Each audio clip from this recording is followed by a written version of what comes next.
you? Felix was filling in for me. Oh, whoa.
No, that's me. I just wanted.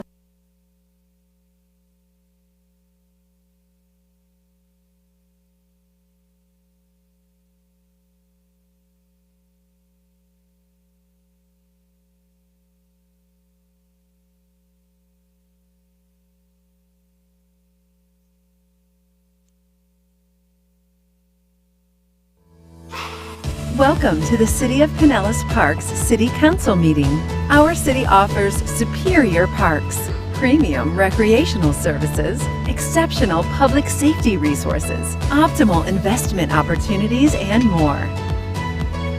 Our mayor and city council welcomes you to tonight's meeting.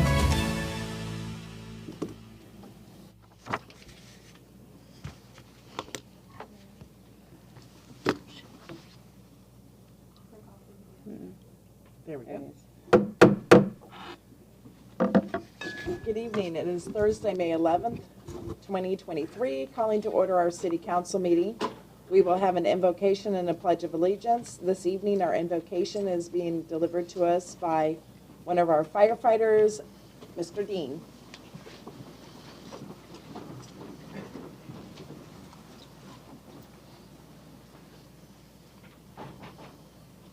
Thank you. Thank you, Let's sir. pray. God, we thank you for this evening that you freely gave us. We thank you for bringing us all here in this room safely. Whether we're in this room or in the hallway, we thank you for all the employees throughout the city, no matter what department, public works, fire, police, or what have you. We thank you for all of them, for all their hard work, for all their dedication, the time they put into the city. We know many care about the city, love the city, and all about the city. We thank you for placing us here in the city.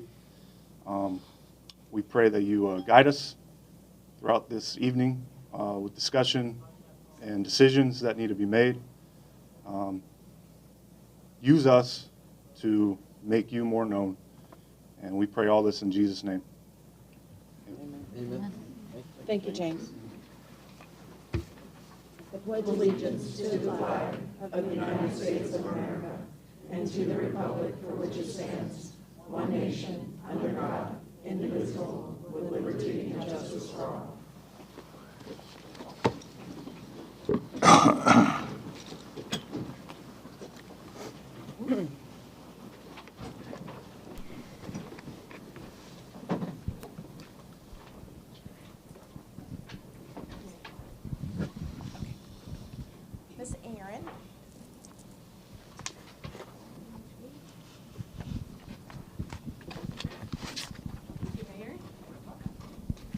Good evening, Mayor, Council, staff, and citizens. My name is Erin Russell, and I am the Membership Program Specialist at the Florida League of Cities, which is located in Tallahassee, Florida. And just for the benefit of the audience members who may be unfamiliar with the League, the Florida League of Cities has served as the united voice for Florida's 411 cities, towns, and villages since 1922. And our goal is to meet the needs of our cities by providing advocacy, education, resources, and other services, and always standing up for the rights of the government closest to the people, governments like the city of Pinellas Park. And so I want to take a moment to say thank you for being a dedicated member of the Florida League of Cities. But it's my honor to be here tonight to recognize Councilman Rick Butler for his 25 years of service to the city of Pinellas Park.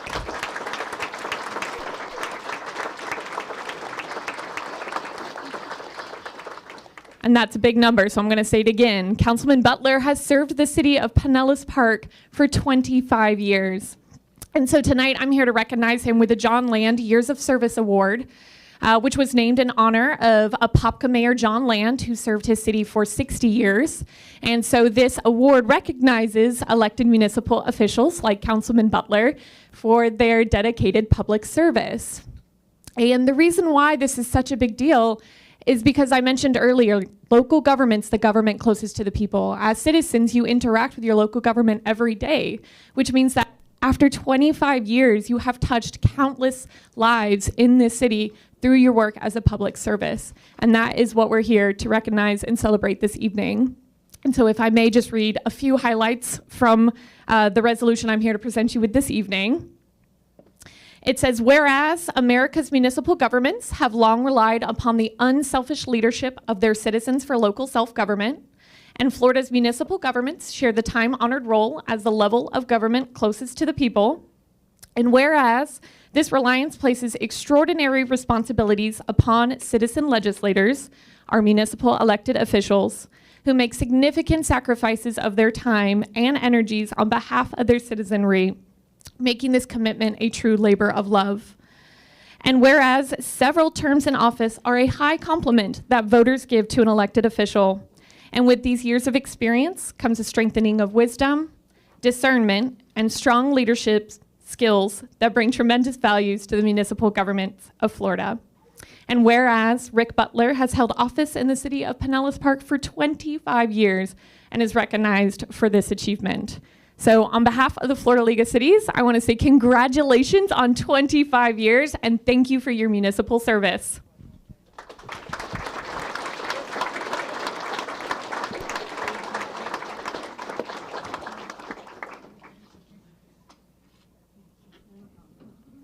You're welcome. Yes, sir. Thank you.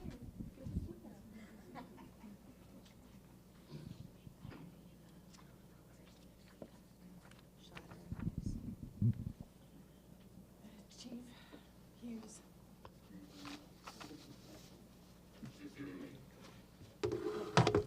We've got a couple of them, so. First one's water safety. Whereas Florida is committed to ensuring the safety of all residents and visitors to our great state.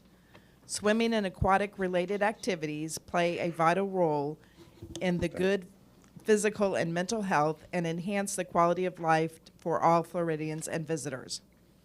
According to the Center for Disease Control and Prevention, 10 people die from unattended drownings every day, with about 1 in 5 being a child under the age of 14. Basic water safety tips include children should always be supervised by an adult. When a child or a vulnerable adult is uninterrupted access to the body of water, barriers should be installed. Children should be given swimming lessons at a young age, and everyone, especially caregivers, should learn CPR and have safety equipment such as emergency flotation devices. Now, therefore, I, Sandra Lee Bradbury, Mayor of the City of Pinellas Park, Florida, and on behalf of the entire City Council, do hereby proclaim the month of May of 2023 as Water Safety Month and encourage citizens and businesses to join me in promoting water safety and providing education on prevention and recreation, water-related injuries, illness, and death. In witness, I set my hand and cause the seal of the City of Pinellas Park, Florida, to be affixed on the 11th day of May of 2023. So I'm handing this to you, and also going to hand you the mic so that you can talk about some of this. Hi, yes, thank you. My name is Andrew Hughes. I'm the EMS chief here for Pinellas Park Fire Department. And we thank you that for every year we do this proclamation. And it's really to springboard our summer activities that are coming up, which we all know that we love to enjoy swimming and those pool time activities. And we just want to remind families out there while you're having fun and you're adulting and while children are running around that we need to keep our eyes on them. Obviously, drowning is a potential cause in Pinellas County. We're surrounded by bodies of water, lots of pools, and it's a very preventable accidental death. And every May, we bring our firefighters and paramedics and EMTs in and we practice water safety at the pool. So we thank you for our the rec department for allowing us to use the pool to practice pediatric drowning. And we bring everybody in and we run them through what it would be like in a real life scenario if a child were to drown, and what those CPR activities would look like and those advanced life support skills would look like. So we just want to remind everybody out there to be safe, to have fun, and that there's always that pseudo lifeguard parent out there watching their children so that we can have a very enjoyable summer and get through the summertime and those activities as safe as possible. I'm sure that our citizens can download them in our business community. They make plaques that you can hang on a lanyard, and when that is in your possession, you're in charge of watching everybody that's in the pool. So please take a moment, go online and get that so that it can be passed from one adult to another, so that you can take turns and keep your pools safe. So thank you.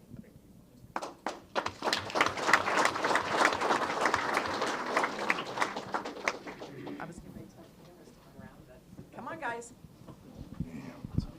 The whole crew. Good to see you. I think we have 2 stations here. Man, got everybody. 2.5. Oh, yeah, we do. We have 3 stations. I'm recognizing a few that I know that are from one station to another. Come on, guys. This is for Emergency Medical Service Week. Which one? The one with the fabulous mustache? Yeah, that's CJ House. His old name is a retired firefighter. Yeah. Chris, I think. Chris is with the name. And he's the namesake, so he goes by CJ. And it looks like we have some future firefighters here this evening as well. Some of our explorers. So thank you guys for coming. Whereas emergency medical service is a vital public service. EMS teams members provide life-saving care 24 hours a day, 7 days a week. And whereas access to quality emergency care improves the survival and the recovery rate for people with sudden illness or injury. The EMS system consists of physicians, nurses, paramedics, firefighters, I'm going to say EMTs as well. The EMS staff engage in thousands of hours of specialized training and continue their education to enhance their life-saving skills. It is important to recognize the value and accomplishments of the EMS providers by honoring EMS Medical Service Week. Now, therefore, I, Sandra Lee Bradbury, Mayor of the City of Pinellas Park, Florida, and on behalf of the entire City Council, do hereby proclaim May 21st to the 27th of 2023 as Emergency Medical Service Week, and encourage the citizens of Pinellas Park to join me in recognizing the important role our EMS team serves in our community. In witness, I set my hand and cause the seal of the City of Pinellas Park, Florida, to be affixed on the 11th day of May of 2023. So, and I understand.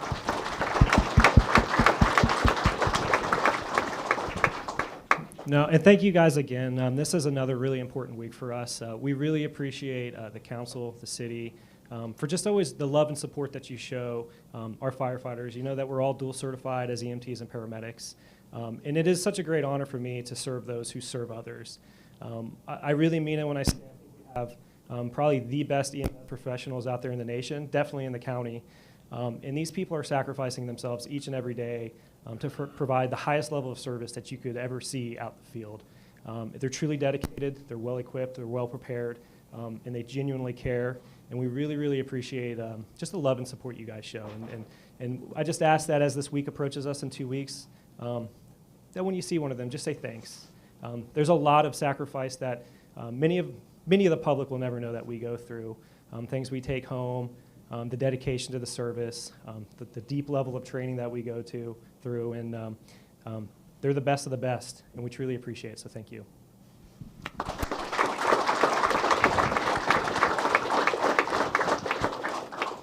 And a thank you to our future here as well. Thank you, guys. Even the guys hide in the back there. Dave, I see you back there, Ellis. Come on,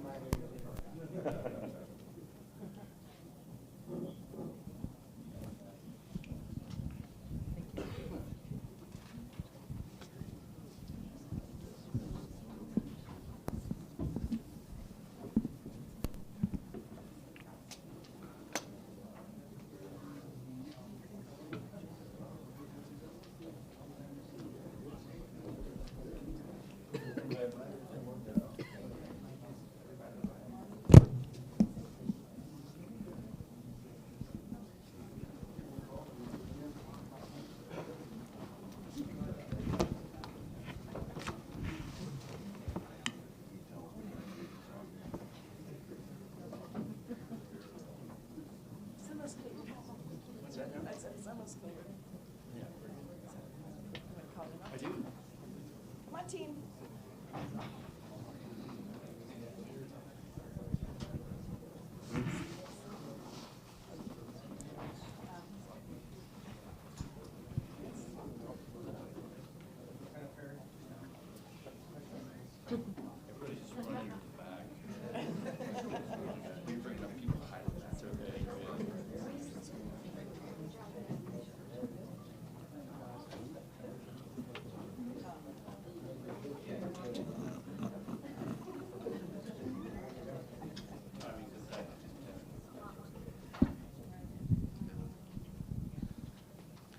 Well, as you can see from this wonderful group here, it is National Police Week.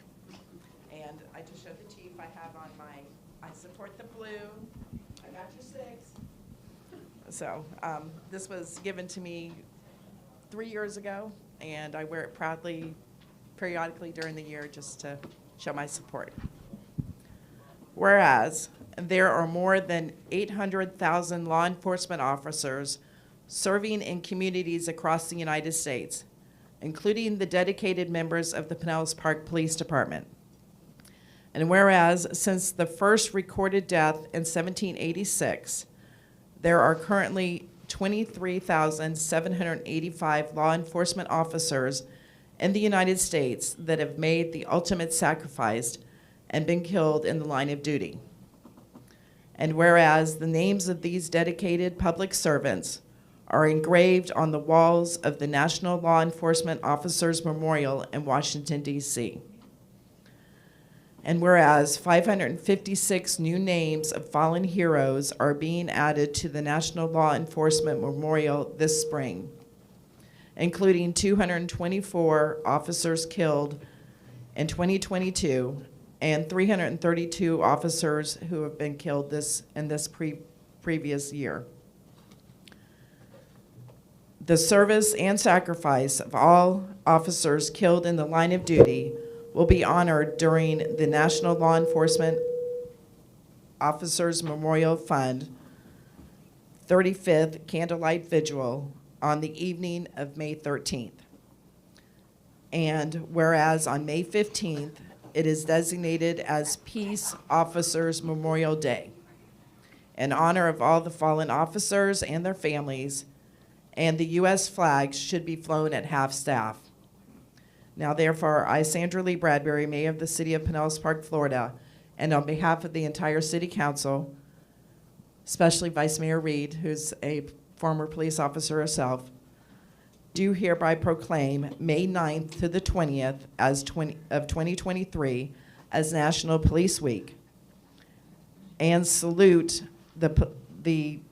want to publicly salute the service of law enforcement officers in our community and in the communities across the nation. And witness, I set my hand and cause the seal of the City of Pinellas Park, Florida, to be affixed on this 11th day of May of 2023. So, Chief, I'm going to hand this to you. And the mic is back. Thank you so much, sir. On behalf of the men and women that are standing here and all that are in our agency, I'd like to say thank you for recognizing and supporting our police department, certainly our profession. This is a very special week for us. What we do as a generally what we do is we honor those that have paid the ultimate sacrifice for our profession, but we also honor those folks that come to work day in and day out doing the work of this most noble profession.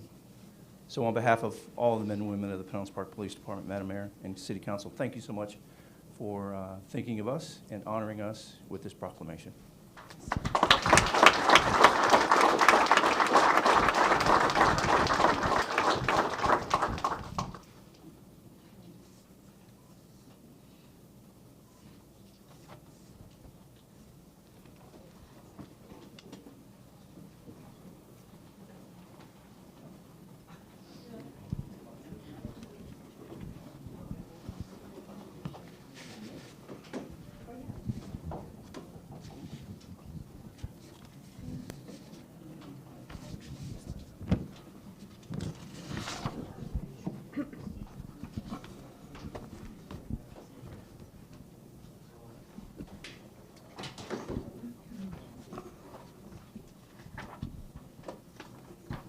Good evening, everyone. Hope everyone's doing well. My name is Nick Colon. I'm the Community Development Administrator here with the city. Tonight I have a very special honor, switching gears a little bit. It's about years of service in the community. If you've been here a few times at our city council meetings, we have years of service for staff, years of service for acknowledging a new business after they open for a year and things of that nature. But this one here is a very special one. Back in 1973, that's 50 years ago, and a lot of things were the same then and different now if you look back at history. The Pinellas Animal Hospital, which is right across the street, opened up. And I'd like to introduce their founder, Dr. Godfrey, and Dr. Mandy Wallen to come up I do the rest of this as well, not to embarrass you. So 50 years is a bit of time, and while they're making their way to the stage, in 1973, unemployment was higher than it is today, and inflation was up like it is today. The Miami Dolphins, I know we're all Bucs fans, won the Super Bowl. Walkie-talkies, the pre-version of the cell phone was very popular. And eggs were 69 cents a gallon. So I was 6 years old. 69 cents a carton. Thank you. Might still be cheaper that way. Anyway, and I was 6 years old and couldn't do math and still can't do math. So there you go. So continuing why we're here for. So Dr. Godfrey and Dr. Wallen, right? Yes. Yeah, free. Yeah. You're both owners, and one's a Florida State grad and one's a University of Florida grad. Dr. Godfrey started the business in this community and has been simply centered for 50 years here. And the little facts about the housing, there's two animal hospitals, one here in Pinellas, there's one in Seminole, and between the two they have over 30 staff. Now think about that. Think about that. And they do services from wellness care to adoption between the two. And what's really important in that is services I don't think people realize. Oral health for our pets, for our cats, our dogs, and so forth. Surgical care.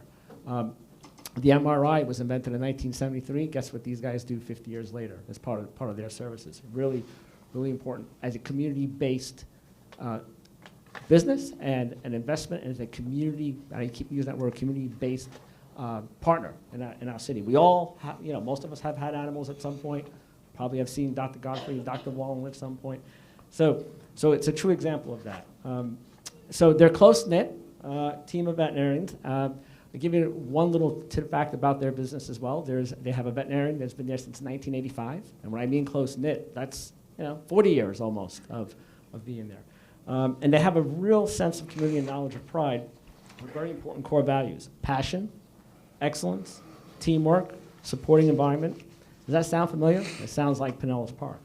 So with that, I'm not going to take the stage too much. We, the mayor and the city, would like to present to you this recognition of 50 years of excellent services in our growing community. And thank you very much.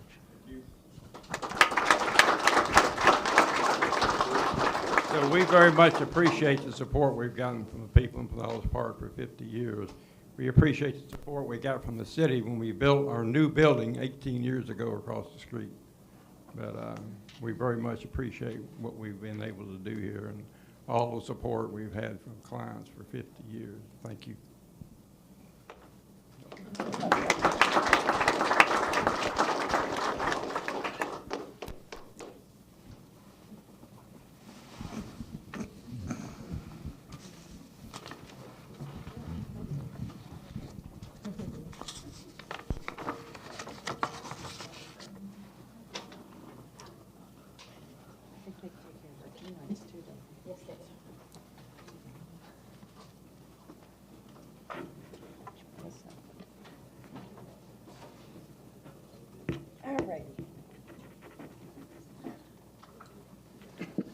At this time, is there any citizens that would like to come up and speak on any item that is not on the agenda this evening?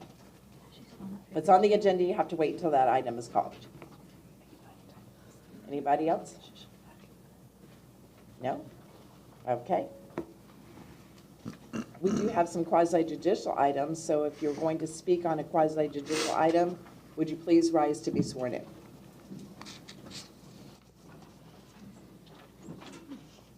Please raise your right hand. Do you swear to tell the truth, the whole truth, and nothing but the truth? Thank you. And then when you come up for the item that we'll be calling you for, then you can let us know whether you were sworn in or not. Moving on to section 2, approval of minutes. Councilmember Butler. Make a motion, we approve the regular council minutes of April 27th, 2023. Is on file in the city clerk's office. Second the motion.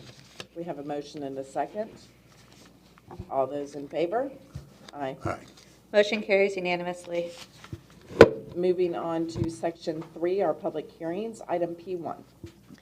Item P1 is authorization for the mayor to sign an annexation agreement with OSI 10280 U.S. Highway LLC for the property located at 10288 U.S. Highway 19 North. Thank you. Item P1 is a continued public hearing, first and final reading. I am opening the public hearing and turning it over to Derek Reeves. Good evening, Mayor and Council. My name is Derek Reeves. I am the long-range planning manager for the city. As you stated, this is a continuation of an item that was tabled from the April 13th meeting, and it is actually, I will be addressing 4 items on your agenda tonight: P1, P2, P3, and P4. So just to remind you of what those items are, P1 is an approval of an annexation agreement that includes some special provisions that I'll address later. P2 is an approval of an ordinance annexing the 2 subject properties and some adjacent right-of-way into the city. P3 is the approval of an ordinance amending the future land use map designating the 2 parcels as industrial limited. And P4 is the approval of a preliminary site plan for the expansion of outdoor storage along the western side of the 2 subject properties.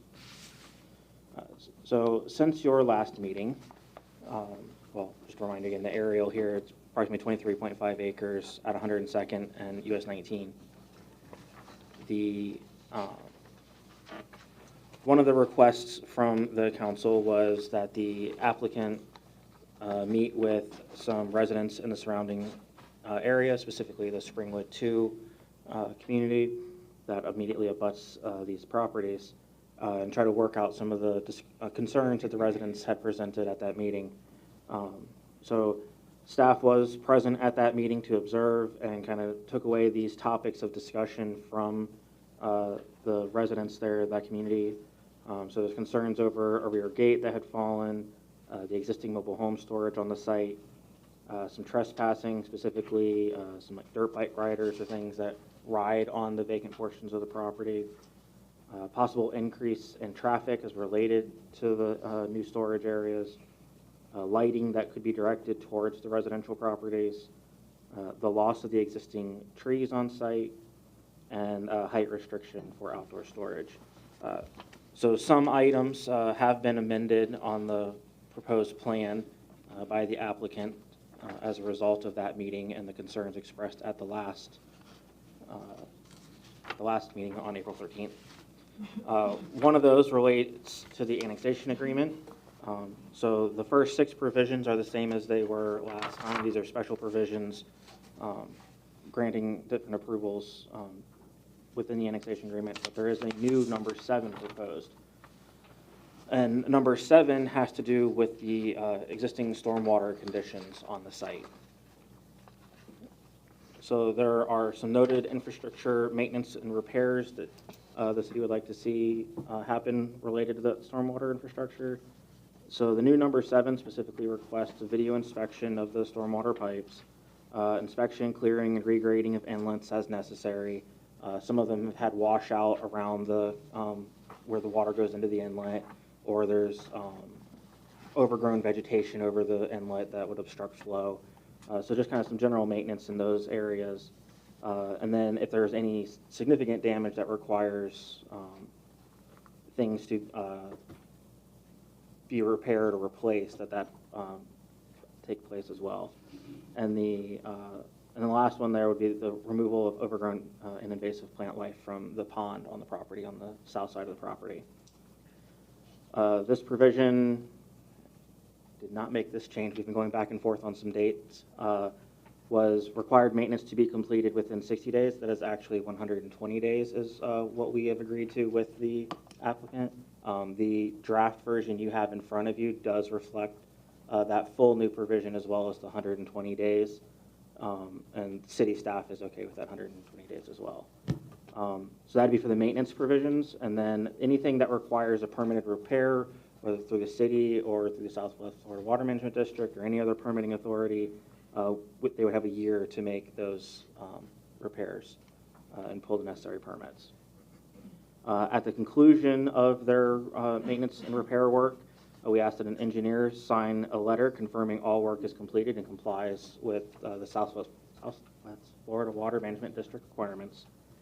And there is a provision in there, if they fail to comply with these provisions of number 7, that it would result in our code violation process. So that is a new part to the annexation agreement. And there are also a couple of changes related to P4, which is the preliminary site plan approval. So in this case, they are proposing to, and I've added the text in orange on a couple of these here. So it'd still be the 8-foot solid fence with some sound insulation to try to buffer that noise to the adjoining properties. And then the landscape buffer, the trees will be enhanced to a 3-inch caliper, so that's the diameter of the tree, and 10-foot height at the time of planting. So that would be along those perimeter buffers, where they would also have 1 tree for every 30 feet, which is our normal code requirement. So they are agreeing to those enhanced fence requirements on them, as well as the enhanced landscaping. So our findings on this are the same as they were at the previous meeting. The property is contiguous to the city and meets our annexation requirements. The preliminary site plan, in conjunction with the special provisions of the annexation agreement, important piece there, is consistent with the requirements of the Land Development Code. The industrial limited future land use designation has been determined to be most appropriate for this property, and the request is consistent with the Land Development Code and the adopted comprehensive plan. Staff is recommending approval of each P1, P2, and P3 and P4. We are adding for P1 with that new special provision number 7. And for P4, we are adding, in addition to the condition that the subject properties be replatted prior to final site plan approval, that the proposed 8-foot sound insulated PVC fence and tree plantings to be 3-inch caliber and 10 feet tall at the time of planting. P&Z, the Planning and Zoning Commission, did review the land use case back on February 2nd and recommended approval, obviously with the condition that the annexation be completed first. The Planning and Zoning Commission does not review the annexation agreement, annexation ordinance, or preliminary site plans. So P1, P2, and P4 are not reviewed by the Planning and Zoning Commission. And that completes my update on these items. Thank you, Derek. Is there anybody on City Council that has any questions of Derek at this time? Councilmember Seville. Yes, thank you, Mayor. Derek, where is the 3-inch diameter measured on the new tree? At what level? And Sean may back me up on this, the applicant engineer, but I believe it's approximately 6 inches from the ground on the planting. Thank you. There's two measurements if I have there. Caliper is lower, diameter breast height is 54 inches. I'm getting confused too. Okay. Caliper, I understand, is lower on the tree than diameter at breast height, which is another common measurement for trees. So it's 3 inches diameter? Correct. Which is pretty substantial for new plantings.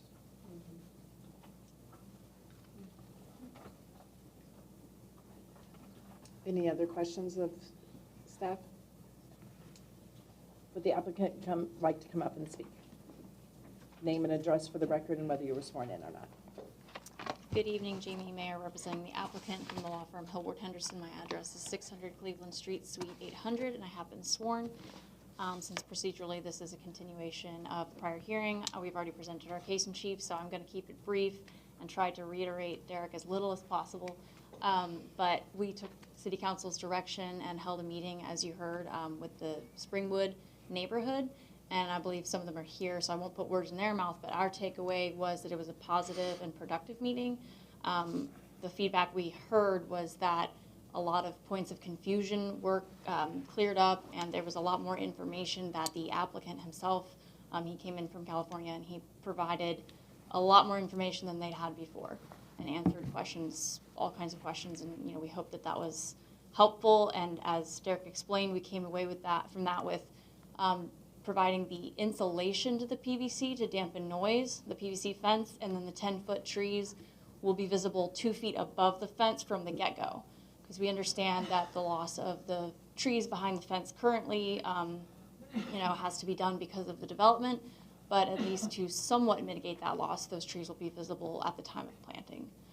One other thing that isn't related to this site and is not something within our control, but was addressed and discussed by the neighbors at the meeting, so I wanted to bring it up to the extent that there's anything the city could do about it, is their access on Springwood Boulevard. Again, not related to our site, but they have one way in and one way out there, and that is a huge concern for them because if it's ever blocked, which has happened before apparently, they simply cannot get in or out. So again, it's not directly related to our site, but we heard this and we wanted to at least use this opportunity to raise that concern that is an issue for the residents. And that's all I have. Myself and Sean are available to answer any questions about the changes or anything else. Thank you. Thank you. City Council, have any questions of the applicant? Thank you very much. Is there anybody in the audience that would like to come up and speak on this item? Yes, sir. Name and address for the record and whether you were sworn in or not when you come to the podium, please. It's not traditional. Good evening. My name is Tony Evans. I live at 5417 Magnolia in Springwood 2, and I was sworn in. I missed the other meeting, and I'm probably going to touch on a couple of things that were already brought up.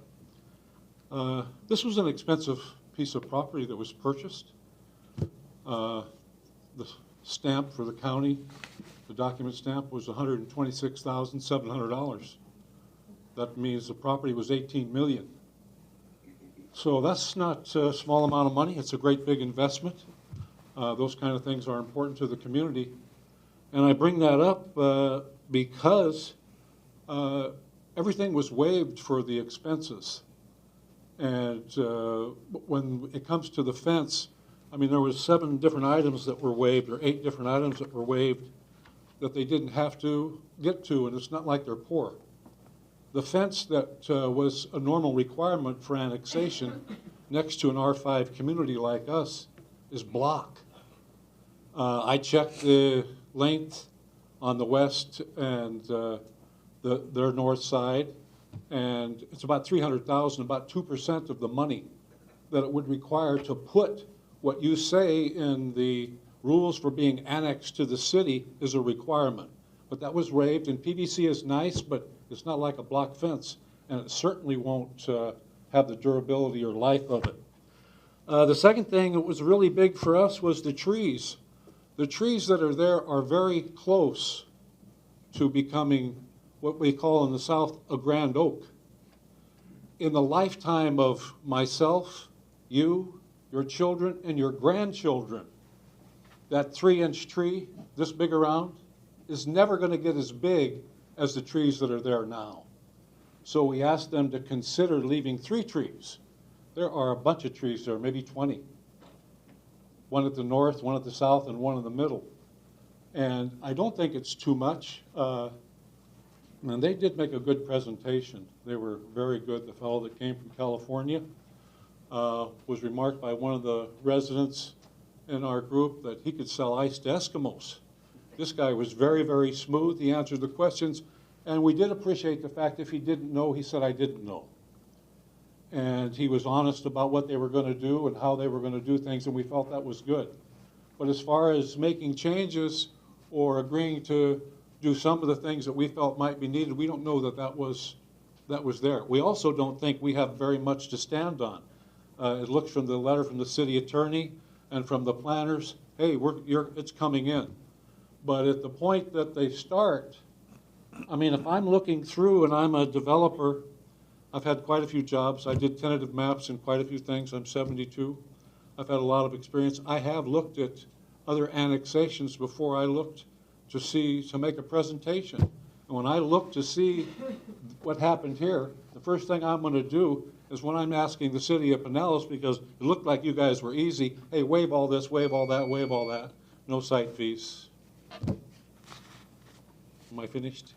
If you could wrap it up. Okay, the last thing I would like to ask is, because of what's happening there in the M1 designation, that does have a possibility for multifamily and limited uses, that 102nd from the frontage road up to 58th Street gets consideration to be widened. That is a very narrow road. There's no access for the fire department. We originally in Springwood had planned access coming out of Palmcrest, and there was a house put at the end of that road when they built the development. So that road, that access, that widening of 102nd, that is like it is from 58th to 66th in that short area, would give better access for the fire department. If they have to come in now, they have to go all the way around. There's no left turn there. They can't go up the other way. And 110th isn't the way. I mean, it's a real problem. So I did ask them if they would join us in asking the city to get this done, and they said they would. So we would hope that you would consider in the future widening that area. Thank you. Thank you, sir. If you don't mind just staying in there for a second, and I think some of the Councilmember Butler can back me up on this. People that lived in Springwood years ago, there were 2 groups. One wanted that road put out to 102nd. The city said, if you want to do it, it's fine. You have to put in the culvert at your expense, because when the plan was done, there were many in Springwood that said, absolutely not. We only want one way in and one way out so that we can control who comes into our community. So that would be something that you would need to talk to your board about. Springwood has come to the city on multiple occasions to ask about this, and they were told 20 years ago, probably another 20 years before that, if you want to put it in, it would be done at your expense, since it was an after-the-fact development. Right. Well, my thinking is if 102nd isn't widened and there's no turn lane there, it's so narrow where we are right there, where our exit would be, it is so narrow. And I would say the people on 102nd probably don't want their streets widened in that area, the people who live in that area, which I could be wrong, but Councilmember Butler. I believe, I'm doing this by memory and I may be wrong, but 102nd Avenue is a county road. It is county and that's. So we really don't have much of, thought process on that. We have good ideas for the road, but we're being the city, they don't really care about what we think. I had asked about them straightening it out because the people who live on 58th there, between there, on 102nd, before you get to 58th Street, barely have any front yards. All of the property is over near the ditch for maintenance. And if you think this meeting's fun, you should try being at the county meeting. Oh, that's just. Thank you. Bring a burger or something with you. But it's something that, Well, maybe you consider the fence, Yeah. Thank you, sir. Thank you. Is there anybody else in the audience that wants to come up and speak about this item, whether, no, there we go. Name and address for the record, please. Richard Bennett, 10601 Ferndale Place. These are my friends and my neighbors. They have worked hard all their lives to come here and retire, and it's not so much the problem with the structure, as Ms. Lindquist had said in the zoning commission. I believe it was about 12 things that you read off that possibly that this could have been, right? 12 to 15. Anyway, I don't think that it's a problem with the structure. I think the problem is going to be for the environment, and we've heard the applicants say that at some point they're going to be putting these 3-inch trees in. So between now and some point, what happens to all the rainwater that is being absorbed from these established oak trees? 2 weeks ago, you had the children come here, and I have to say I have to agree with a lot of their demands. First of all, we definitely need an ice cream machine. And their other demand was to save our trees. So again, I'm gonna not beat the dead horse, but we don't want to see these established trees leave. And if they have said that some of them were going to stay and some of them weren't going to stay. But if you go in the back there, every single tree has an orange ribbon around it. So in my eyes, that means that every single tree is coming out. So anyway, that's all. Thank you, Mayor Bradbury, City Council. Thank you for your time. I was just looking at the survey, and before the next person comes up, if council, if staff could answer, live oaks and laurel oaks are two different types of oak trees. One of them is more precious than the other. Which is which? So my understanding, and I am not an arborist, but is that laurel oaks have a life expectancy of approximately 50 years on average, where live oaks can be your 100, 200-year old trees, potentially. Okay. I knew that there was a difference, and there was a, like you said, some of them can live forever if they're maintained and kept nice.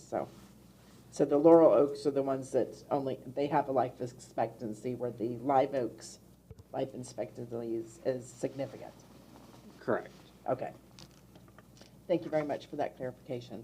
Is there anybody else in the audience that would like to come up and speak? Seeing none, would the applicant like to come up and have any rebuttals or stipulate anything else before we close? Yes, just for the record again, Jamie Mayer for the applicant, and just procedurally, although I'm certainly not going to object to additional public comment, I just want to say, since this is a continuance hearing, I'm not sure that additional public comment is necessarily appropriate, but I did want the residents to be able to speak, so I was not going to jump up as a point of order. But just procedurally, it's not really, the hearing was closed, previously reopened for continuance anyways.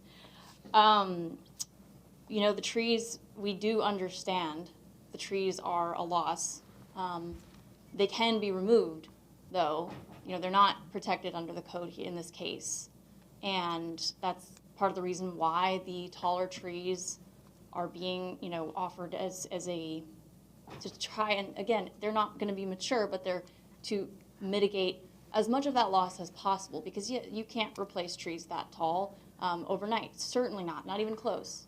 And as we explained in the last hearing and also at the neighborhood meeting, there is that portion at the very bottom corner to the southwest, where it's a potential stormwater pond.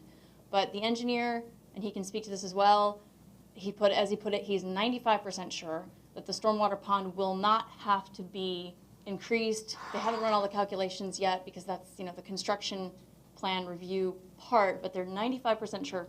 So to the extent that that stormwater pond area, and you can see it, it's delineated on the site plan, it's not an area where they can optionally put buildings, put the pavement, those trees would stay. And I think that looks just from the aerial to be several trees. And then the plantings as required, which will be taller than the code would require. At the neighborhood meeting, we discussed the insulated fence, and that was, at the time, and again, I'm not putting words in the resident's mouth, but that certainly seemed agreeable to a lot of people. So that's what we're asking to do. I'd say we're like this close to not asking for any waivers when it comes to that. So, I mean, we're as close as we can come to having the waivers that we asked for in the annexation agreement and adding better trees, having the buffering. We have that huge ditch between us and the neighbors. I mean, there's a lot of buffer area just built into this site, and now this PVC fence is going to insulate it, and there's going to be trees that you can see above it, and we think this is going to be a much better site after this. And again, it's going to be under the city's jurisdiction, and all these code enforcement issues, code enforcement has already been out there and is ready to go once it's under the city's jurisdiction. And I think that in and of itself is going to be a huge benefit. So we respectfully request your approval of this set of applications. If Sean has anything to add, I don't think so, but. Okay, great. Well, thank you. Again, we respectfully request your approval, and thank you for your time.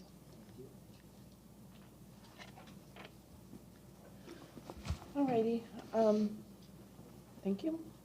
I was looking at the survey, so give me one moment to get back to the city council stuff.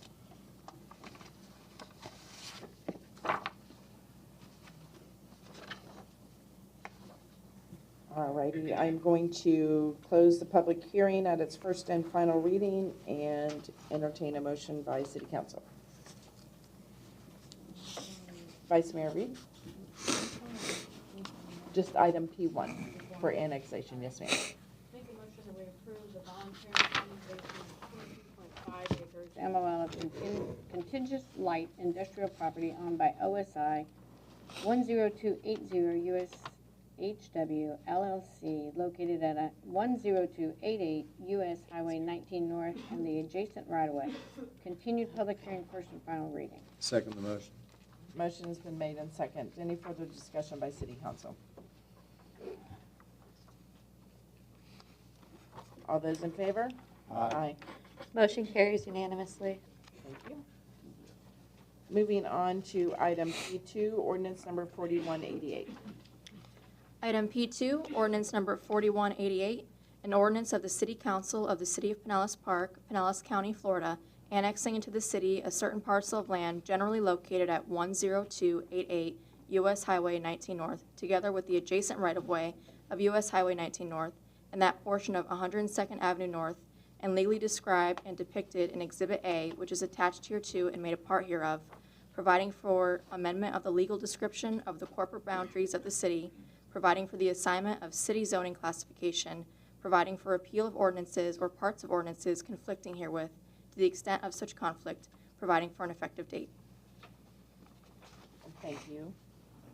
Item P2, ordinance number 4188, continued public hearing, second and final reading. I am turning it over to Derek.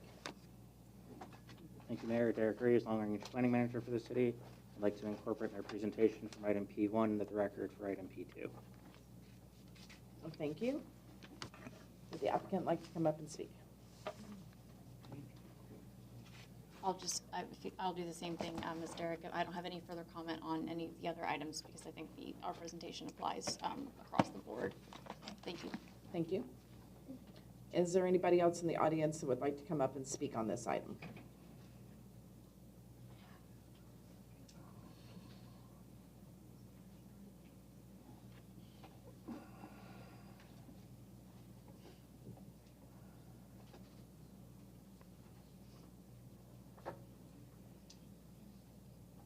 My name is Jennifer Hanks, 5370 Springwood Boulevard, Pinellas Park, and no, I was not sworn in. Not quasi-judicial. This part of it's not quasi-judicial. Number 4 is P4.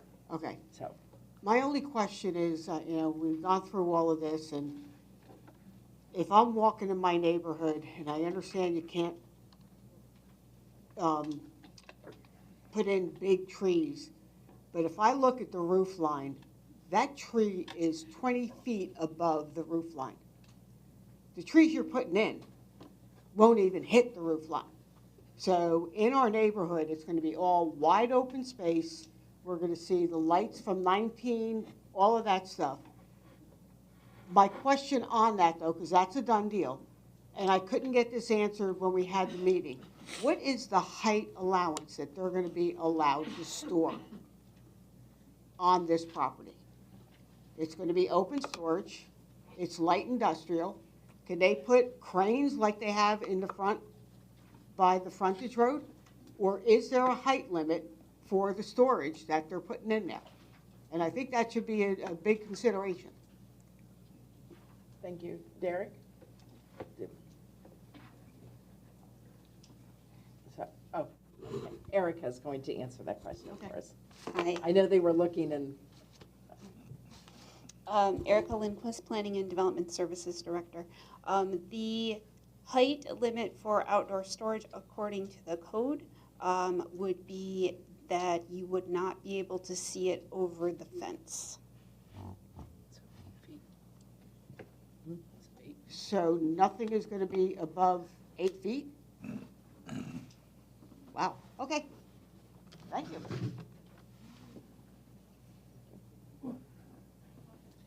is there anybody else in the audience that has any questions on this item? That's not correct. I just don't know exactly what it is, but that's not correct. If that was correct, they've been having cranes there they have up front.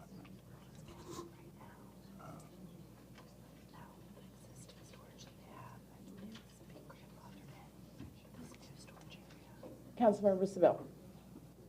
Yes, I have a question for you. Nothing over 8 feet high? So those units that are out there right now? So there are some mobile homes out there right now. It's my understanding that they discussed at the meeting with the residents that those mobile homes would be moved off the site.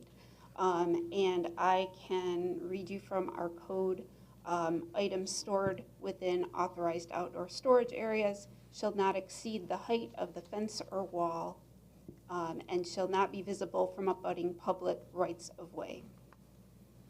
Very good, thank you. Is there, Erica, anything in the ordinance that stipulates, like, from the line of sight, abutting residential? Because I know in our industrial area, proper out in the 49th Street area, things are stored above 6-foot fences in the industrial area. So is there, I mean, like, if it was 50 feet away from a budding residential or 80 feet away, then it could be taller? I mean, how does that work? Yes, if it is in an M1, IH, or P district, then it would be able, that would not apply. It could be higher. If it's abutting M1, IH, or P. So, and this is going to be M1? This property will be M1. So if it's an M1, it can be higher? It can, and I'll read that for you here. Thank you. Sure. So the area shall not exceed the height of the fence or wall, shall not be visible from a abutting public rights of way, shall not be visible from mixed use public M1, IH, or P zoning district. So it shall not, that the outdoor storage shall not be visible from abutting districts, and the M1, IH, or P would not apply. So if you were in an M1 abutting this M1, you saw the outdoor storage above the fence, that would be okay otherwise, in other words. So in other words, like the Barcelona is abutting M1, so it is allowed, where their M1 is abutting residential, so it has to adhere to a lower height. Correct. Thank you. Is there anybody else in the audience that has any questions on this item? Applicant have anything additional before I close? I am going to close the continued public hearing at its second and final reading and entertain a motion. Vice Mayor Reed. Make a motion that we pass ordinance number 4188, continue public hearing, second and final reading. Second the motion. Motion has been made in second. All those in favor? Aye. Motion carries unanimously. Thank you. Moving on to item P3, ordinance number 4189. Item P3, ordinance number 4189, an ordinance of the City Council of the City of Pinellas Park, Pinellas County, Florida, amending the city's official land use plan map by providing the land use designation of Industrial Limited, IL, for certain lands generally located at 10288 U.S. Highway 19 North, and more particularly described in Exhibit A, which is attached hereto and made a part hereof, certifying consistency with the city's adopted comprehensive plan, providing for appeal of ordinances or parts of ordinances in conflict herewith, to the extent of such conflict, providing for an effective date. Thank you. Item number P3, ordinance number 4189's continued public hearing, second and final reading, and I am turning it over to Derek Reeves. Thank you, Mayor. Again, Derek Reeves, Long Range Planning Manager for the city. I'd like to incorporate my presentation from item P1 into the record for item P3. Thank you. Continued public hearing is open, and the applicant does not have any additional information. Is there anybody in the audience that has any questions on this part of the item? Seeing none, I will close the public hearing at its second and final reading and entertain a motion. Vice Mayor Reed. Thank you. I did want to say one little thing. Is that with the annexing in, it does give the city a little more control of what goes on, and I don't know if people realize that if they didn't annex in, they could take down all of the trees, not do anything with the fencing because the county doesn't make them do that, nor would they have to plant any trees. So if they decided at that point to not, we can control and have a little more than if they stayed with the county. They could take them all down and not plant anything. So, just a little thing there, so just wanted to put that out there, but, yeah.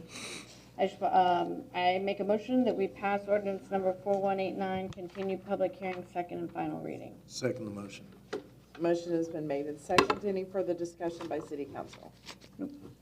I will stipulate that Pinellas County does have a site plan review and a code enforcement, but I, in my lifetime, have never seen a code enforcement person for Pinellas County within Pinellas Park proper. So, and we do have several county lands in the area, and I've never seen one of them. So, I'm sure they exist somewhere. I was on a first name basis with them. All those in favor? Aye. Motion carries unanimously. Thank you.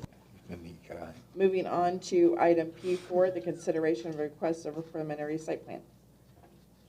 Item P4 is consideration of a request for a preliminary site plan approval for outdoor storage on a previously developed property located at 10288 U.S. Highway 19 North in the Light Industrial M1 zoning district with waivers pursuant to the annexation agreement associated with case number AX 2023-00001.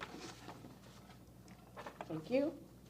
Item number P4's continued public hearing, first and final reading. This one is quasi-judicial. I am continuing the public hearing and turning it over to Derek. Thank you, Mayor, and Derek Reeves, Long Range Planning Manager for the city.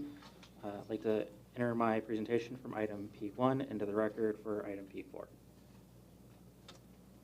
Thank you, sir. Would the applicant like to come up and speak? Anybody in the audience that would like to come up and speak on this item? I would like the applicant to come up and speak. I have a question. And I do not believe that it would be unreasonable to ask of this. I've counted 5 live oak trees on the property, which are the ones that can last forever. There is one of them that is on the southern end of the property, kind of right about where you guys are going to be drawing that line to pave. There's several laurel oaks in the area, but in particular, there are a cluster of a couple of live oaks in that area. I would like to ask that you guys adjust your plans to try to save that. One of the people that came up and spoke referred to 3 different oak trees that he would like to see saved on that property. I don't know exactly where the other ones were, but looking at your survey down at the bottom where there is supposed to be a potential extra retention pond, it's just to the south of that. And I know you guys are going to be mitigating the other retention pond to hold in the water. It would be nice to be able to at least save, even if it's, you know, another 5 feet or another 10 feet, to save some of the oak trees that are down at the bottom, especially if they're live oaks versus laurel oaks. I'll let Sean speak to the practicalities of that, just from an engineering standpoint. And for the record, you were sworn in. And I think you have been sworn in, but you haven't spoke yet this evening. I haven't, no, I have not. Sean Cashman, 13825 ICOP Boulevard, Clearwater, Florida. I am looking at the survey, and there are about 7 or 8 laurel oaks. I do not see a live oak in that southern, about 120 feet. So that was... It says right here, live oak, and it's in between lot 9 and lot 10.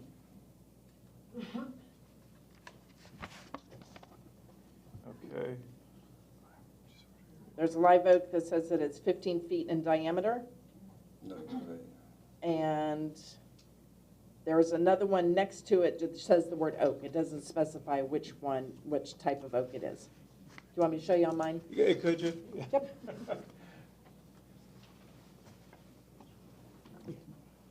I'm not putting this on the Bible. So, see, right there it says the word like a live oak. Oh, that 15 inch. That's right. Yeah, that's not a 15 inch, that's 15 feet, I would think. I don't see 2 dashes on there. Nope, it's feet, it's not inches. And then there's an oak cluster here of 10 feet. I do not know what types of oak those are because they did not designate. They're not designated, right? Where some of the other laurel oaks are down below. Okay, could you, yeah, so I just want to see something. It's, So our line right now is right there. which is going to be taking out that oak tree. No, because your oak tree is right there, a little bit above the line. There's the line that's shown on the plan, I'm sorry. And then the 15 inch is... 15 foot. Well, actually it's 15 inch. It's 15 Okay, inch. well then, It's 2 dash lines that are real close together, but it's a 15 inch live oak. But, so is that the, I will say that there's, 8 or 9 laurel oaks below the line that are gonna, I'll go back here. So I know which live oak you're looking at right there. I will say that when we had the neighborhood meeting, Andre, who was a gentleman from California, he did mention that we would try to save some specific trees where we could, but we can't promise if we're going to save this tree or that tree. But that live oak right there, which is a 15 inch, I mean, we will do everything in our power to try to save that tree and some of those trees that are around it. you could put your asphalt at an angle in that area versus you know, because there's quite a bit of, like I said, it says oak cluster. It doesn't specify what types of oaks those are. Where they specify the word laurel oak and they specify the word live oak. In this case, there's a couple of other clusters in that area that don't specify what they are. Oak cluster right there. There's the line, it's right there, and there's a live oak. There's an oak cluster.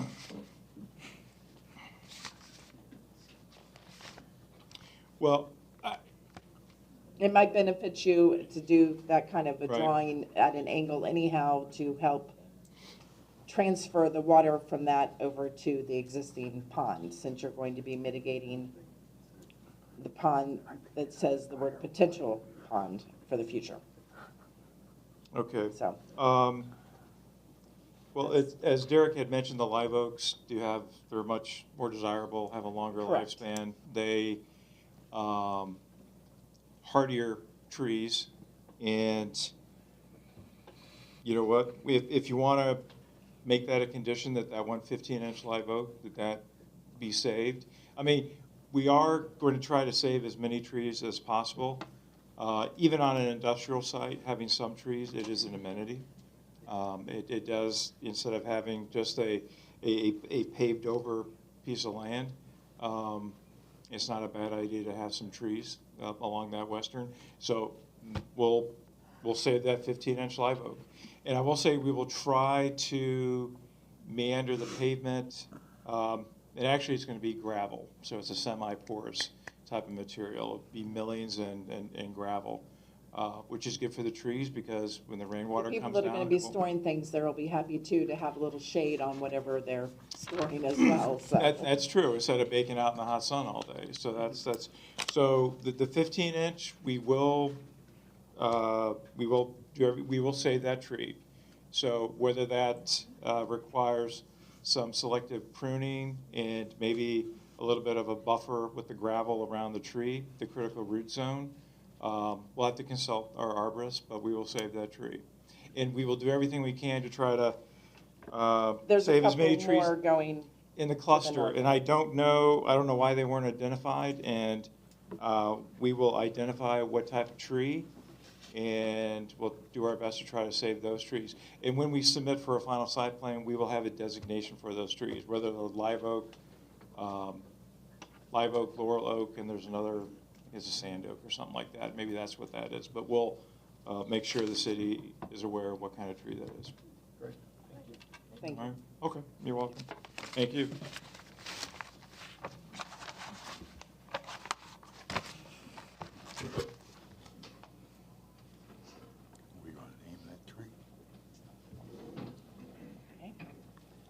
Is there anybody that has any questions on item P4? Nope. No. I will close the continued public hearing at its first and final reading and entertain a motion by Vice Mayor Reed. I make a motion that we approve PSP-1123-00001, continue public hearing, first and final reading. Second the motion. Motion's been made in second. Councilmember Butler. I think that you need to probably specify that 15-inch, we call In it, there? what are we gonna call that tree? 15-inch. The mayor's With- tree? Yeah. Okay, the mayor's tree. With the condition of the Saving of the 15-inch live oak 15-inch tree, Mayor's tree. mayor's tree, in the southwest corner, below the line. Is that enough? With More? acorns, yeah. Thank you. She keeps looking at me for more, I'm like, that's all I got. Second concur? Yeah, second concur. Thank you. Thank you, Councilmember Butler. No problem. That's what I'm here for. Trying to save your voice down there. Trump. With all those in favor? Aye. Motion carries unanimously. Thank you. And your mother would be proud of you. She always backed me when it came to oak trees. Moving on to item P5, ordinance number 4193.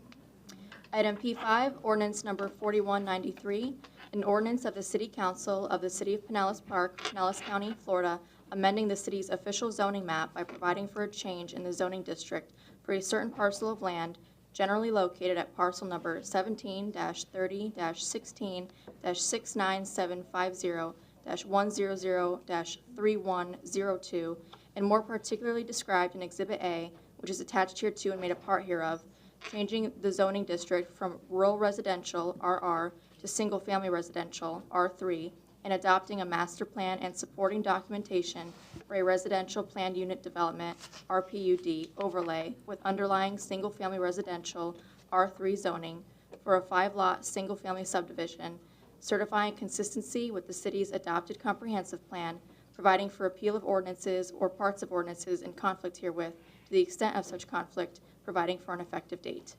Thank you. Item P5, ordinance number 4193. I have filled out Form 8B and will not be voting on this because I worked for the applicant. It is a public hearing, second and final reading. I am opening up the public hearing. It is quasi-judicial. And before you turn it over, just Yes. to clarify, that form is on file in the clerk's office. Yes, it is. Thank you. Ms. Megan. All right. Good evening, Council. My name is Megan Montesino, Development Review Manager, and I will be presenting case numbers REZ-2023-00001 and PUD-1223-00006. The request is to rezone rural residential RR to single-family residential R3 with a residential planned unit development overlay to develop 5-lot single-family home subdivision. Shown here is an aerial of the property. The subject property is located off 59th Street, just north of 110th Avenue. Shown here is just a zoomed out version of the area around the property. The land use is residential low, RL. The current zoning is rural residential, RR. And just for observance, the densities within the area for RR, which is to the south of the property and to the west of the property, as well as what the property is currently zoned, is allowed 2.1 units per acre. Proposed R3 would allow for up to 4.3 units per acre. R2 to the north allows for 5 units an acre, and then the R4 to the east, which is Pinellas County zoning, allows for 5 units per acre. Shown here is the flood zone, which is flood zone X, which is a low-risk flood zone. Proposed master plan shows that there are 5 lots outlined in red.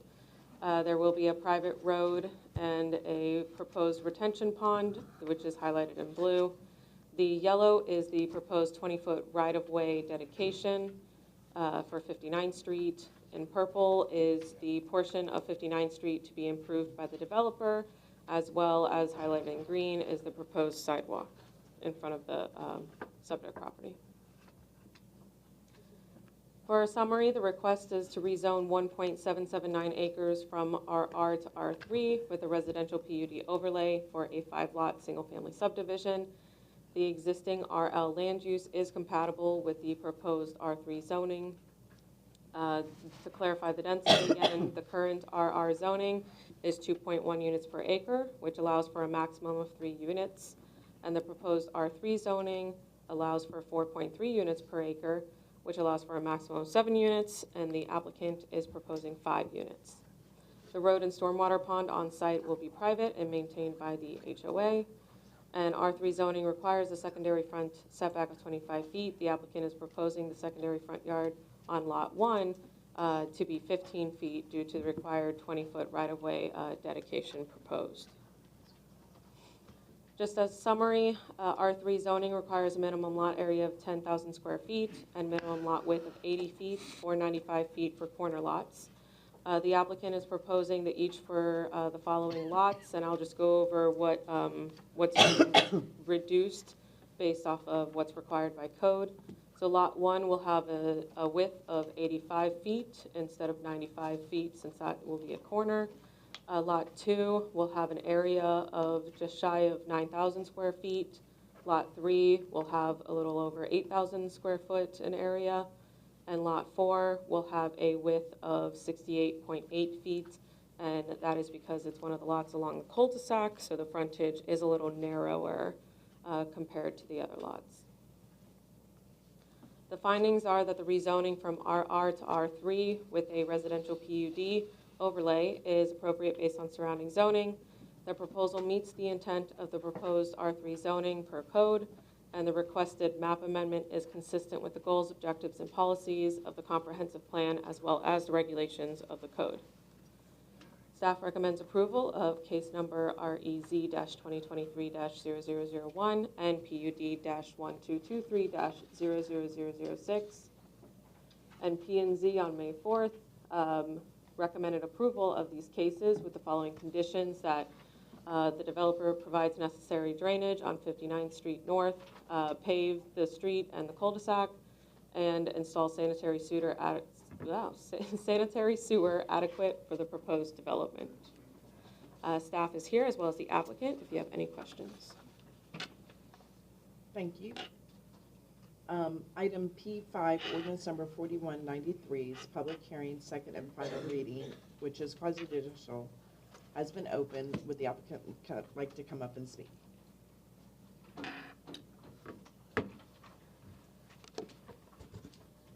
Good evening. My name is Hush Kovahi. I'm with Northside Engineering, and I have been sworn in.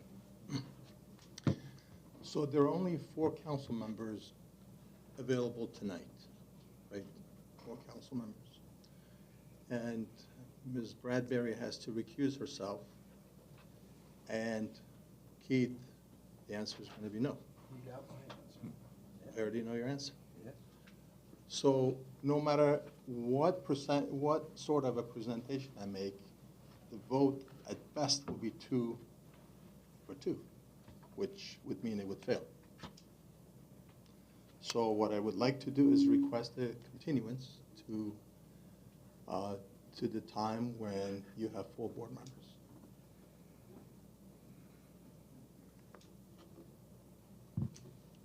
Okay. Make a motion, we table this to the next scheduled meeting. This will need, if it is tabled, it will need to be re-advertised. So in order to meet that requirement, now that we're stuck re-advertising based on current case law, how far do we need to table this in advance? If the clerk's office could tell us that. They're looking at the calendar. Sure.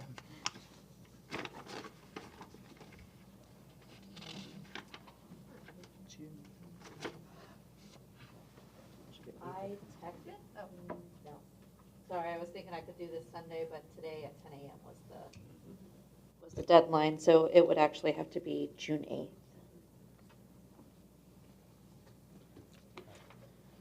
If I may, I would like to have a continuance of 60 days, just to make sure you have appointed a board member. It may take a little time. So I think 60 days will not put too much pressure on this board to appoint. For June 22nd? Well, Here's the calendar. I hear you. June 27th, second, I'm taking my mom to Alaska, so I won't be here. She's getting up there in age, so my last respect to her. So maybe So that would be either July 13th, July 13th would be I good. think is the next council meeting after that, correct? July 13th? Yes, ma'am. So you would like to come back Table. in July? Yes. Like table to July 13th. Do I have a second? Councilmember Butler's asked for it to be seconded for a July 13th meeting. Okay.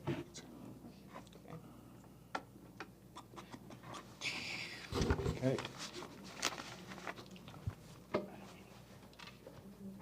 All those in favor, or do I need to open the public hearing here? Anybody else, or?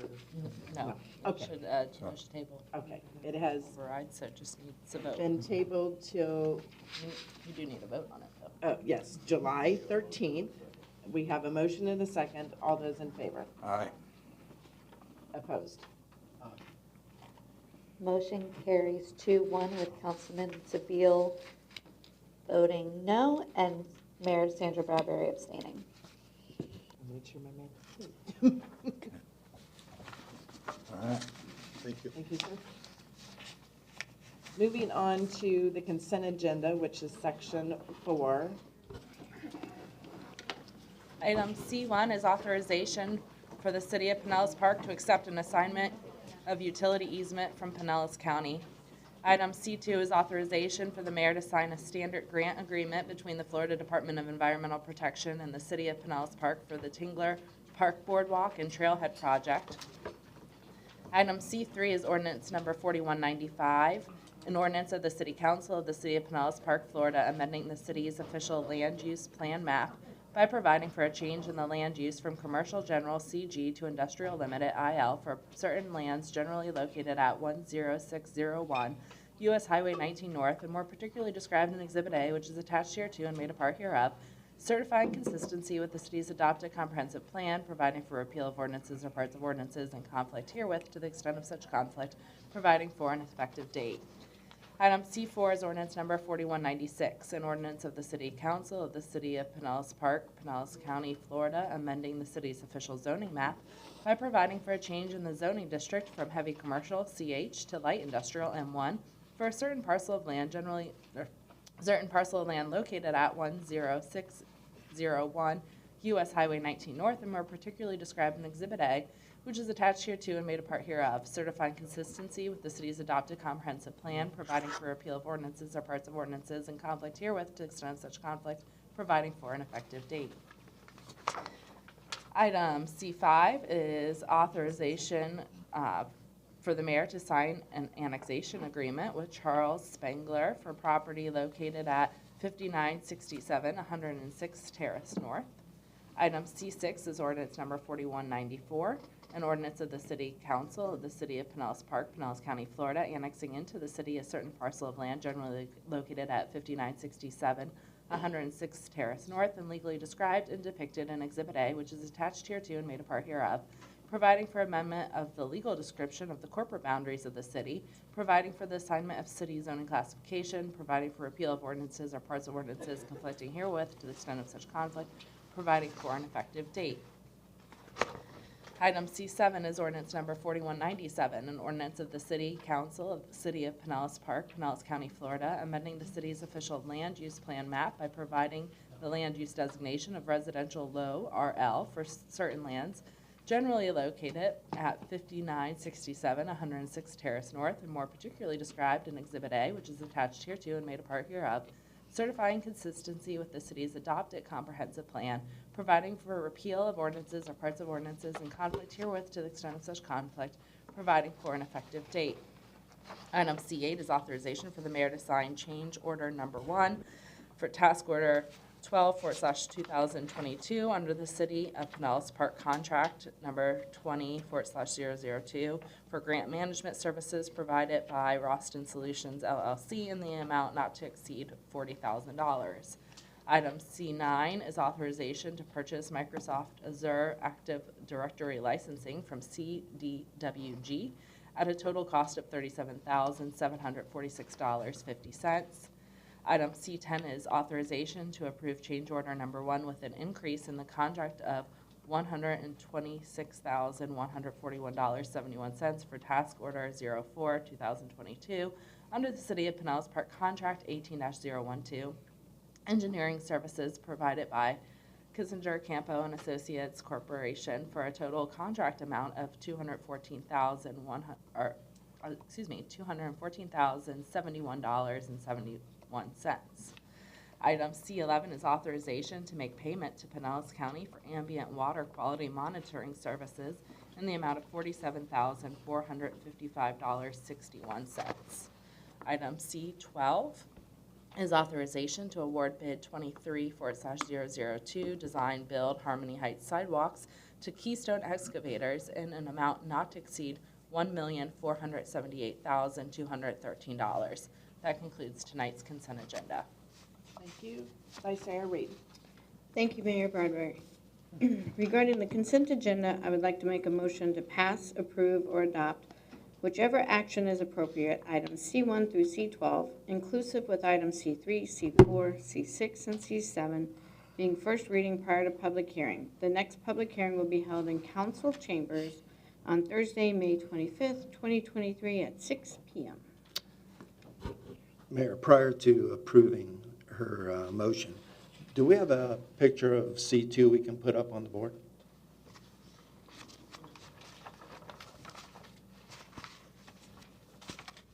C2 is the Tingler Park Boardwalk. I do not have a picture of it for you, but I can describe what is being approved. Okay. So it's going to be a new composite boardwalk inclusive of a shade shelter renovation. Now this, what we're calling a shade shelter here, is basically a gazebo. It is our intention to keep the same shape and location as the previous gazebo in the park. And any changes to that, once the engineer drafts the plans, it could change slightly, but we will try to make the changes minor. So it will appear very much like the previous gazebo and boardwalk. Okay, I would go ahead and approve the motion as long as the drawings come back very similar to what's existing out there now. Thank you.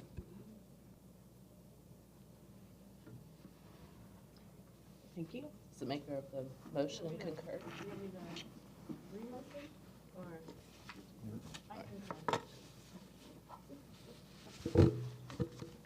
Is there anybody in the audience that would like to come up and speak on these items?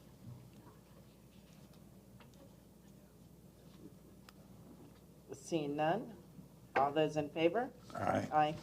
Motion carries unanimously. Section 5, which is regular agenda, we do have a walk-on item that I will turn over to the city manager. I will read. Item R1 is to accept the resignation of Councilman Jerry Mullins. Thank Your you. motion. Yes. Vice Mayor Reed? I make a motion to accept with regret the resignation of Councilman Jerry Mullins effective Wednesday, May 10th, 2023. Second. Motion has been made in second. Discussion, please. I wish you luck in your retirement. That's all I can say. Jerry's done a lot of good things for this community. Done And bunch. just proud to know the guy and everything. He donated financial and most of all, his time. He'll always be Mr. Pinellas Park. Amen. Not only to city council, but to The residents. multitude of aspects for the Boys and Girls Club, T-Birds, any activity that his grandchildren were in, as well as his children when they were growing up and all. So he's spent a tremendous amount of time, sweat, and tears in our community. And really, he extended that to anybody in our community that needed help. Oh, absolutely, Yeah. absolutely. So with that, you have an opening if you want to discuss that. We should Oh, yeah, have you want to Vote close on it? it? We should We have have a to have vote first. a- a vote. Okay. So, Very good. all those in favor with regret? Aye. Aye. Motion carries unanimously.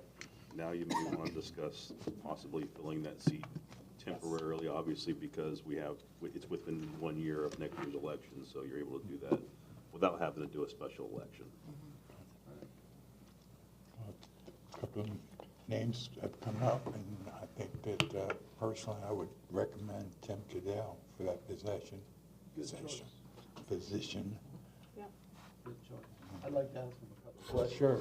If he's here in the Come on up, audience. Tim. Mr. Tim, since you are in the audience, you come to our council meetings from time to time. Do we have to swear him in?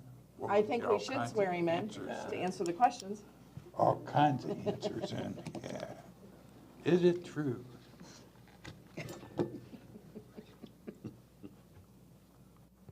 Good evening.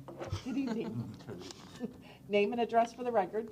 Tim Cadell, 9790 66th Street, North Lot 315, Pinellas Park, Florida. Very good. I think Councilmember Seville has a question or two. Yes. Sure.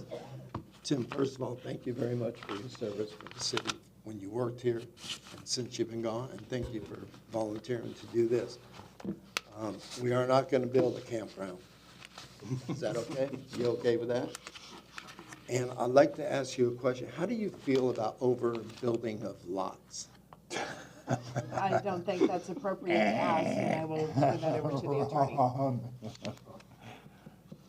I don't think there's anything that would prevent a council member from asking these questions. Prior Or to it. rules of procedure, as long as we keep it in order.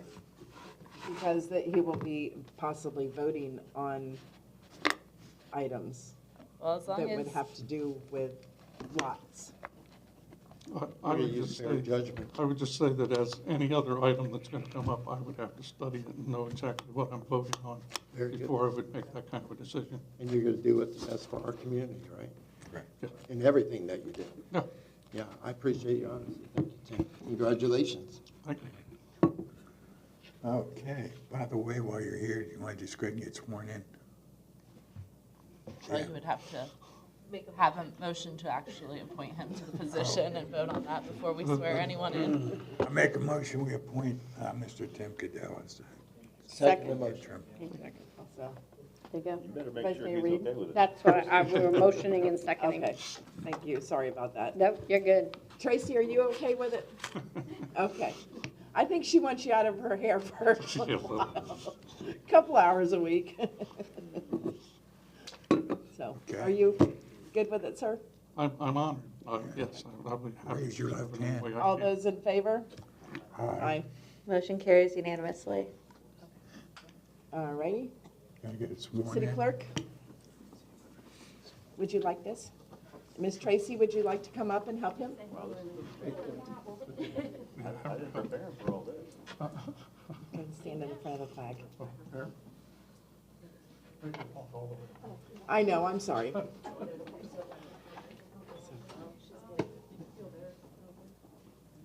microphone. I'm coming. Make her top. Oh, never mind, Nicole's coming. But you know, if we can use them both, it's even better. Well, yeah, you.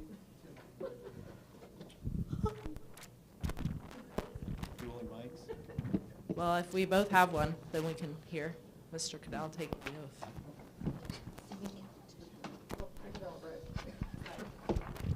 Thank you, Chief All right, Slaughter. repeat after me.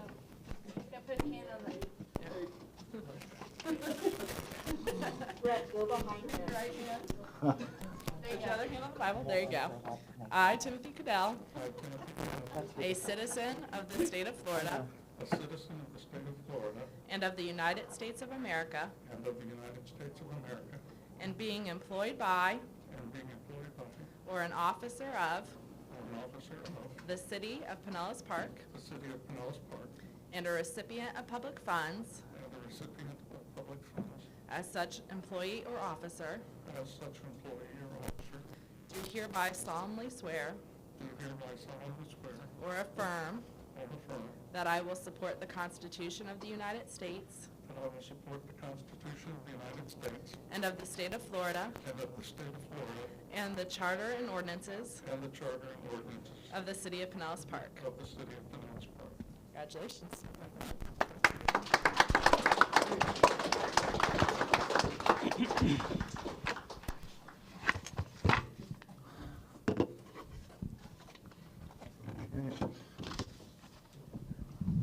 Thank you, ma'am. Thank you, sir. I appreciate it. You can finish the meeting if you want, or just. Do you want to come sit up here? Oh, gee. Yet, but That's okay. Let's see if I can drag this meeting out a little. Oh, and Hoosh was worried about 60 days. I know. Well, Mom.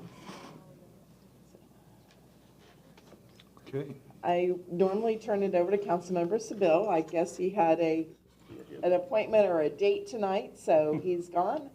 Vice Mayor Reed, what do we got new? Usually I have time. Happy Mother's Day to everybody who's a mom, whether it be a four-legged creature or any person or human or whatever, but happy Mom's Day to any parent out there. It's a tough gig. And really sorry to see Jerry retire, but he is going to have a fabulous time, I am quite sure. It is National Police Week, and just take a moment and say a prayer for the families and everybody involved in what they do. It is if you've never been to the memorial, it's an emotional ride. It's just, so thank you to everybody who does the job and all of our first responders. That's all I got. Welcome, Tim. Thank you. Okay, well, I'll go ahead and prep them. This stuff of being new, you can use that 3 times. Okay, you can drag that sword out like this and say, I'm new here, okay? But after the 3rd time, you're fair game. You're done. You've been done for a year or so now. Technically, he's been to council meetings way too many times Yeah. to say he's new. You should know. You should know better. That's right. I don't feel new, so well. So really, it's, You just moved from there to here. so congratulations, and I hope Jerry has a nice, long life and a lot of fun ahead of him. So. Thank you. Oh, I forgot. Well, I'd just like to say this isn't the best way to get the job, but I appreciate it, and I'm honored to serve, and I hope that I will live up to the standard that you have all set. How long ago did you run for this? Oh, my God. 1970-something? 70-something. Yeah. That was before I graduated high school, so it's a long time. So he's an old timer. Yeah. So that's 78 or 79, I think. Tim has been a police officer, a director of Girls Incorporated, has graciously served the citizens in Pinellas Park with how many years? Lana and her team, and Lana came in when you were ready to retire, so. And you've been on our Budget Advisory Board, which you'll have to step down from now, sir, sorry. And they just swore me in. Which we actually have really appreciated your service on there, so you'll have to give that up for a little while at least. Yeah, you have to start taking me to meetings. Tracy and Carol are conspiring about that right now out there. So, Vice Mayor Reed, you had something else you wanted to add? I did. I forgot that if we haven't seen, but maybe Angela we got a new baby donkey. So he's over at the farm now. What are we calling him? Cinco? Cinco. So yeah, he was born on Cinco de Mayo. So but he's super cute. So go to the farm Saturday. They'll be open. I'm sure Angela will touch on it and see him. And then I saw on Facebook we have a new horse for the mounted unit. So I saw that pop up on Facebook too. So that's kind of cool. Monster. Yeah, that's what I see. I could ride that one. Huh? I could ride that one. You could. Yeah. That was it. Sorry. Yeah. Thank you. Yeah, I did. Anything else to add, Mr. Butler? No. Tim, would you like to share any information tonight? I think you've shared it all pretty much. Miss Lana, what do we got going on? Always something.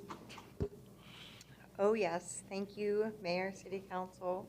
Welcome back.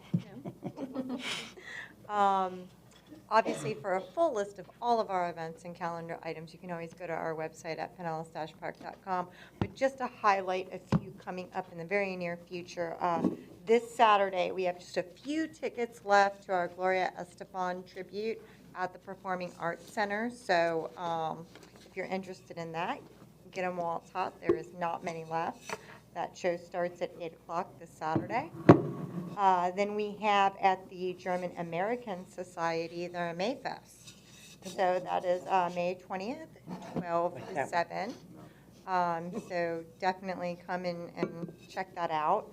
And then lastly, in the next couple weeks is we have the Pride at the Village event on Saturday, May 20th. And that is from 2 to 8. And that's all I got. Thank you. Miss Angela? Well, yes, of course, we do have the donkey. It has been on site now for a few days, winning over hearts and minds already. Hours will be adjusted soon for summertime, so stay tuned for that. There'll be more opportunities to come visit.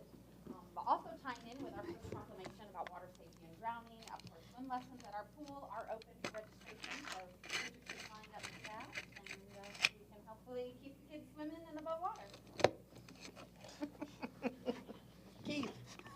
I'll follow that. Funny. You can follow with one thing. Over at the ag farm, what are they doing with the pond? I've had people asking me, and I told them that you guys were trying to find a spring. It's gotta be cute. It's a joint effort, but yes, they have been deepening the pond. It's been 1 week since it's been dug. They did do some erosion lining with ballast rock and such. We're kind of monitoring it right now to see where it naturally wants to sit. We are talking about, how might we fill it and have an auto filler and all of that sort of good things. But we'll see what nature wants to do for a little bit, and then we'll take whatever action might be necessary to keep it where we like to see it. So. We want to get fish in there. Yeah. Well, I know the ducks are probably, They got released today. They're very excited to do it. Yeah. Nothing. Sharon's like, nope. Yep, Chief? I do, yeah. Just wanted to give a shout out. One of our paramedics, Craig Brown, was named Paramedic of the Year for Pinellas County. He's newer. He's only 2 years on the job with us. He's spent several years with Sunstar before that, but great job. I think that's 2 out of 3 years we've been honored from Pinellas Park as the county professionals.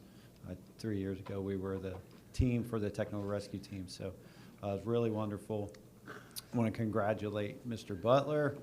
I was thinking back when I was strong-armed by our union to pound signs, and I said, well, who is this guy? I don't even know him, and they're like, just be quiet and go put that sign, here's the addresses, go put signs up. But it's been a great 25 years knowing you. I'm proud of you. That, when they said 25, I was like, really, has it been? And I'm like, oh my God. So, Yeah. Well, I owe you guys my life. It's great stuff. Yeah. It's always great to see you sitting there each night. Yeah. Thank you. It's amazing. Chief, what you got for us tonight?